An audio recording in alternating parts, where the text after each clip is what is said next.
अस्सलाम वालेकुम। आप देख रहे हैं मेरा यूट्यूब चैनल और मेरा नाम है सैयद नजमुद्दीन। आज मैं आपको मॉडलिंग के बारे में बताऊंगा और स्टार स्कीमा के बारे में बताऊंगा।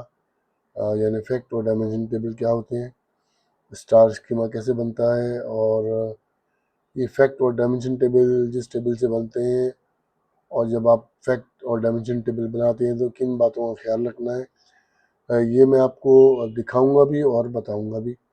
और आखिर में हम एक छोटा सा फैक्ट और 3-4 डायमेंशन टेबल बनाएंगे ताकि आपको प्रैक्टिकली नजर आ जाए कि मैं ये कैसे कर रहा हूँ।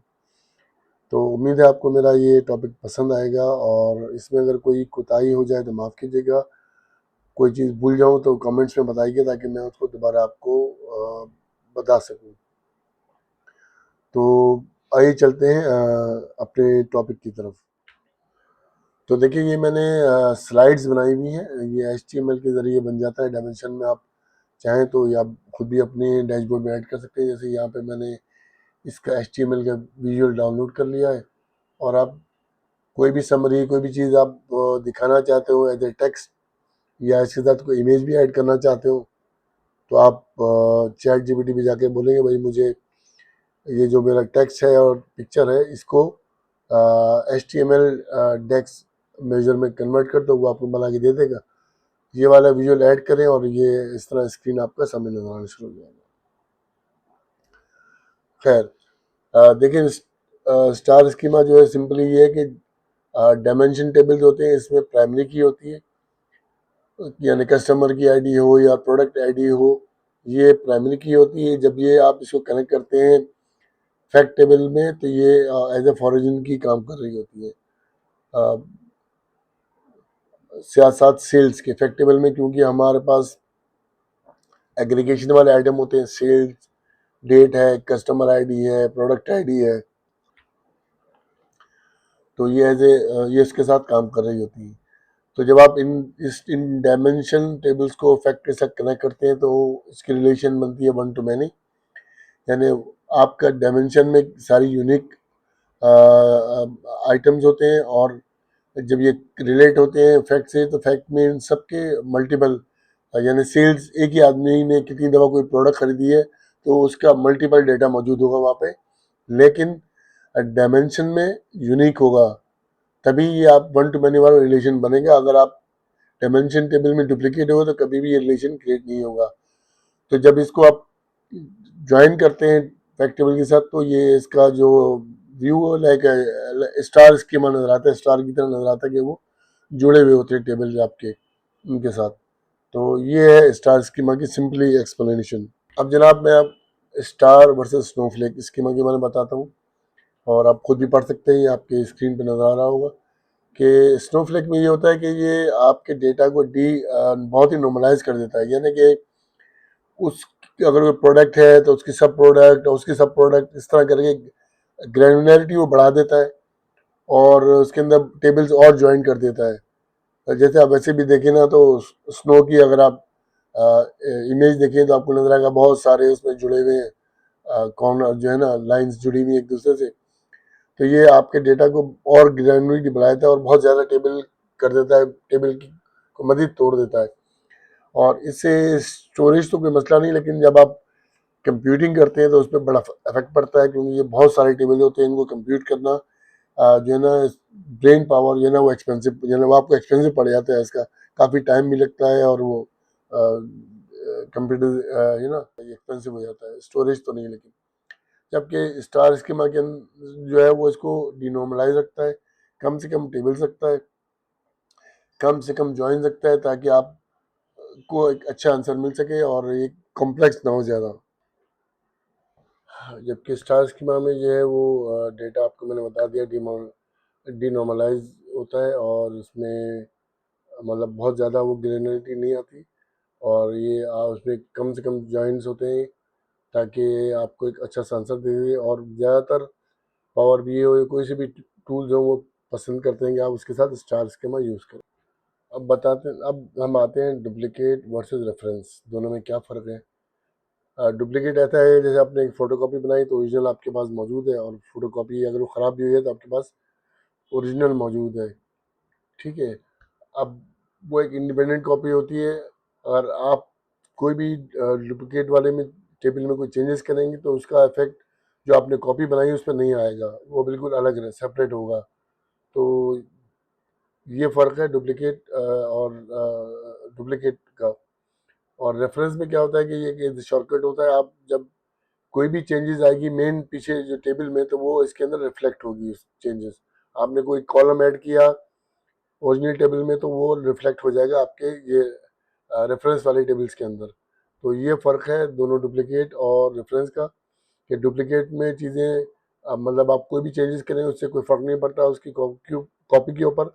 जबकि रेफरेंस में अगर आपको चेंजेस करते हैं इससे बैक एंड वाले टेबल पे, तो वो पूरा रिफ्लेक्ट होता है तमाम टेबल्स के ऊपर। अब हम आते हैं जी इनेबल लोड की। जब आप कोई टेबल लोड कर रहे होते हैं तो वहाँ आप एक चेक मार्क होता है इनेबल लोड, उसको मतलब चेक रखेंगे या अनचेक रखेंगे, दोनों में क्या फ़र्क है। ये ना सीक्रेट सॉस जो है ना इसका ऑप्टिमाइजेशन का, अगर आप इसको चेक रखेंगे तो ये डेटा डबल लोड होगा आपके रैम में, ज़्यादा रैम ये डुप्लीकेट कर देगा डेटा को, और आपके जो रिपोर्ट है उसके अंदर ये डबल नज़र आएगा और ये यूज़र को कंफ्यूज करेगा, क्योंकि ये आपको दो दो टेबल नज़र आ रहे होंगे सेम इसके। तो अगर आप चेक रखेंगे तो ये इशू है कि वो मेमोरी वगैरह सब ज़्यादा होगी, और अनचेक करेंगे तो पावर क्यूरी स्टेजिंग क्यूरी समझिए इसको बैक एंड पे रखेगा, लेकिन ये आपकी रिपोर्ट के अंदर जाहिर नहीं होगी। इस तरह आपका डेटा हल्का साफ और मेमोरी भी सेव होगी, और आपको टेबल में ये नज़र भी नहीं आएगा, व्यूवर्स को नज़र नहीं आएगा कि भाई ये दो दो टेबल एक जैसे आए हुए। तो ये फ़र्क होता है कि इनेबल लोड और को चेक और अनचेक रखने का। तो उम्मीद है आपको ये सब बात समझ आ गई होगी। तो फैक्ट टेबल और डायमेंशन टेबल आपको मैं पहले ही बता चुका हूँ कि फैक्ट टेबल में जो है क्वांटिटी सोल्ड कितनी हुई, प्राइस, डिस्काउंट, जिसमें एग्रीगेशन होती है वो चीज़ें फैक्ट टेबल में होती हैं। और क्या सोल्ड हुआ, किस जो क्या सोल्ड हुआ, किसको सोल्ड हुआ, कहाँ सोल्ड हुआ और कौन सी डेट को, ये सारी चीज़ें। तो इसमें फिर किसको सेल हुआ, कहाँ सेल हुआ, क्या मतलब किसको सेल हुआ और क्या सेल हुआ, कहाँ पे सेल, कौन से स्टोर पे सेल किया गया और कौन सी डेट को, तो ये आपकी डायमेंशंस के अंदर सारा डेटा होता है। फैक्ट में सिर्फ एग्रीगेशन होती है। तो अब हम प्रैक्टिकली मैं आपको दिखाता हूँ कैसे ये फैक्ट और डायमेंशन टेबल बनाते हैं। तो जनाब पहले हम आ गए अपने ट्रांसफॉर्म डेटा के अंदर। यहाँ पे हमारा स्टेजिंग टेबल ये है, आपको थोड़ा सा स्लैंट नज़र आ रहा है क्योंकि मैंने इसको इनेबल लोड किया हुआ है, अनचेक किया हुआ है, इस वजह से ये आपको थोड़ा सा स्लैंट लग रहा है। मैं आपको ले आता हूँ मेन स्क्रीन पर दोबारा। ठीक है, हम मेन स्क्रीन पर आए, देखें यहाँ से ये अब गायब हो गया क्योंकि हमने उसको अनचेक कर दिया है। तो दोबारा चलते हैं ट्रांसफॉर्म डेटा में, और अभी मैं इसको इनेबल लोड चेक करता हूँ ताकि मुझे इसके टेबल्स बनाने हैं। तो मैं ये टेबल्स बना के फिर आपको दिखाता हूँ कि क्या, पहले मैं डायमेंशन और फैक्ट टेबल बना लूँ, फिर मैं आपको दिखाता हूँ कि कैसे हम डुप्लीकेट हटाते हैं और क्या करते हैं। ठीक है जी। मैं आपको ये दिखा दूंगा, देखिए मैं इसको रेफरेंस से बना रहा हूँ, डुप्लीकेट करके नहीं बना रहा। ये आपके सामने मैं बना रहा हूँ टेबल, इसके 4 टेबल हम बनाएंगे। तो ये रेफरेंस यूज़ कर रहा हूँ, फिर मैं अब आपको ये टेबल्स के नाम वगैरह चेंज करके कॉलम्स ऐड करके फिर दिखाता हूँ आपको बाकी चीज़ें। तो जनाब यार हमने अपने फैक्ट और डायमेंशन टेबल बना लिए। तो फैक्ट टेबल आपके सामने है। इसमें से हमने जो कॉलम चूज़ करना है वो मैं आपको दिखाता हूँ। मैंने थोड़ा सा इसको सेव करके रखा है कौन कौन से कॉलम है। Row, order, date, ship date, customer, product, ship mode और सेल्स। तो हम आएंगे चूज़ कॉलम के अंदर, और चूज़ कॉलम में से हम अनचेक करेंगे सबको। इनमें से हमें जो चाहिए बोलेंगे row order, row I D, row order, order date हम चाहिए, शिप मूड चाहिए, कस्टमर आईडी चाहिए, और प्रोडक्ट आई चाहिए, और सेल्स चाहिए। ऐसा ही है ना, 1 2 3 4 5 6 7 8। 8 कॉलम है, 1 2 3 4 5 6 7 8 कॉलम, ठीक है जी। ये 8 कॉलम हमने चूज कर लिया, लेकिन इसमें से हम डुप्लीकेट नहीं निकालेंगे क्योंकि इसके अंदर सारा सॉरी, इसके अंदर सारा जो है ना वो ट्रांजेक्शन होती है कि एक कस्टमर ने कितने आइटम खरीदे हैं, कौन कौन सी डेट्स में, डिफरेंट डेट होंगी जिसमें खरीदे होंगे या डिफरेंट आइटम खरीदे होंगे, तो वो सारा डेटा एग्रीगेशन वाला यहाँ पर होता है, तो इसलिए इसमें से हम डुप्लीकेट नहीं निकालते। अब हम आ गए हैं कस्टमर टेबल, डायमेंशन टेबल पे। इसमें से भी हम कॉलम चूज करेंगे, यहाँ से अनचेक करेंगे और कस्टमर आईडी, कस्टमर नेम और सेगमेंट चूज करेंगे खाली। चाहे तो हम यहाँ पे सिटी स्टेट वगैरह भी डाल सकते हैं ताकि एक ही जगह से मिल जाए, चलो ऐसे कर लेते हैं। Postal code, state, city, county और रीजन भी डाल देते हैं ताकि हमें वो ज्योग्राफी टेबल की ज़रूरत इतनी नहीं है डायमेंशन। अब इसमें से हम कस्टमर नेम पे आते हैं और यहाँ से हम इसका रिमूव डुप्लीकेट करेंगे। तब ये इस डेट, इसके अंदर कोई भी डुप्लीकेट डेटा नहीं है, मैं आपको दिखाऊंगा भी अगर हम डुप्लीकेट डेटा रखें तो रिलेशन के अंदर इशू आ जाता है। तो ये डेटा बिल्कुल क्लीन हो गया इसका, अब इसमें कोई डुप्लीकेट नहीं है, आप देख सकते हैं काउंट्स के अंदर भी। तो मैं बाकी टेबल भी करके फिर आपको बताता हूँ। तो ये मैंने प्रोडक्ट का भी वो कर लिया, इसमें भी मैं आपका डुप्लीकेट रिमूव करूँगा, तो आप देखेंगे 3 चीज़ें रह गई, प्रोडक्ट कैटेगरी 3 रह गई हैं, क्योंकि हमें सिर्फ इस रेफरेंस के तौर पे चाहिए इसके, बाकी इसकी ज़रूरत नहीं होती। इसको मैंने छोड़ दिया है क्योंकि मैंने वहाँ पे ले लिया है, तो इसको हम यहाँ से रिमूव भी कर सकते हैं,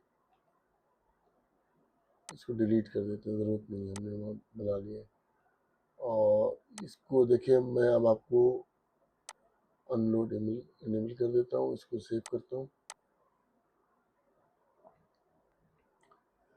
तो अब आपके सामने देखें ये 1 2 3 एक फैक्ट टेबल और 2 डायमेंशन टेबल हमने क्रिएट कर लिए। मैं अब आपको रिलेशन में आगे दिखाता हूँ, तो इसने उठा लिए होंगे। फैक्ट टेबल हम यहाँ ले आते हैं बीच में, और कस्टमर इधर ले आते हैं और प्रोडक्ट को इधर ले आते हैं। और एक टेबल और भी होगा, वो होगा डेट का, कैलेंडर टेबल, इसको भी इसके पास ही ले आते हैं, ठीक है जी। वो यहाँ पर आ जाएगा इस तरह। तो प्रोडक्ट आईडी को हम प्रोडक्ट आईडी कर लेंगे 1 to many, ठीक है जी। और कैलेंडर डेट को हम ऑर्डर डेट से कनेक्ट कर देंगे। वैसे ये इसमें एक कनेक्शन और भी बनेगा जो इनएक्टिव होगा, date to ship date, shipping date, ठीक है ना, डेट टू शिप डेट, लेकिन ये इनएक्टिव होगा जब आप डेक्स के ज़रिए इसको इस्तेमाल करके दोबारा एक्टिव, वहाँ एक्टिवेशन होगी इसकी। ये वाला जो है शिप डेट है, जब हम इसका कोई डेक्स बनाएंगे तो वहाँ आप इसको वो कर सकते हैं। तो ये एक्चुअली आपके सामने स्टार स्कीमा बन गया, और ये कनेक्टिविटी आप देखते हैं 1 to many है। अगर आप चाहें तो मैं एक चीज़ और आपको क्लियर कर देता हूँ इसके अंदर। हम ट्रांसफॉर्म डेटा में जाते हैं,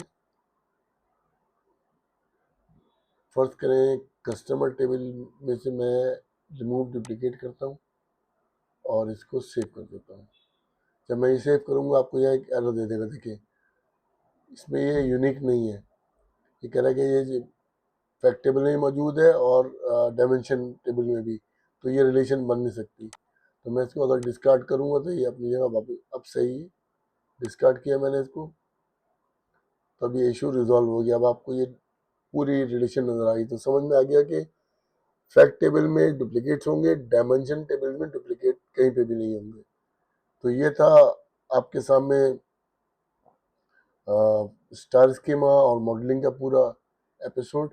और आप ये चेक कर सकते हैं कि हमने जो है वो स्टेजिंग टेबल को अनचेक किया हुआ है, तो वो यहाँ नज़र नहीं आ रहा। बाकी आपके सामने ये दोबारा मैं दिखा देता हूँ। स्टार स्कीमा जो एक्सप्लेन किया था ये आपके सामने, आप इसको रीड कर सकते हैं। फिर हमने बात की थी स्टार स्कीमा और स्नोफ्लेक के बारे में, वो भी मैं आपको समझा चुका हूँ, दोबारा आप स्लाइड देख लें, आपको समझ आ रही होगी। फिर जो बहुत ही इंपॉर्टेंट चीज़ है वो है डुप्लीकेट वर्सेस रेफरेंस। तो ये आपके सामने ये भी आप नज़र आ रहा है कि दोनों में फ़र्क क्या होता है, ये भी मैं आपको समझा चुका हूँ। और इनेबल लोड के अंदर भी अभी आपको दिखा भी चुका हूँ मैं कि क्या फ़र्क पड़ता है, इसका स्टेजिंग टेबल यहाँ नहीं है, अगर मैं उसको चेक कर लूँ तो वो नज़र आ जाएगा यहाँ पे। और ये फैक्ट वर्सेस डायमेंशन है कि फैक्ट टेबल में एग्रीगेशन होती है डेटा के बारे में, यानी सिंपल उसकी जो प्राइमरी की यहाँ पे फॉरेन की बन जाती है इसके अंदर फैक्ट टेबल में। और डायमेंशन में आपको ये सामने नजर आ रहा है कि भाई हु किसने परचेज किया, व्हाट क्या परचेज किया, वेयर कौन से स्टोर से परचेज किया, लोकेशन, और कौन सी डेट को परचेज किया, वो वैन है। तो उम्मीद है आपको ये मेरा ये एपिसोड पसंद आया होगा, और इसको लाइक करें, और ये इन्फॉर्मेटिव होगा, और लोगों के अपने दोस्तों के साथ शेयर करें, मेरे चैनल को सब्सक्राइब करें।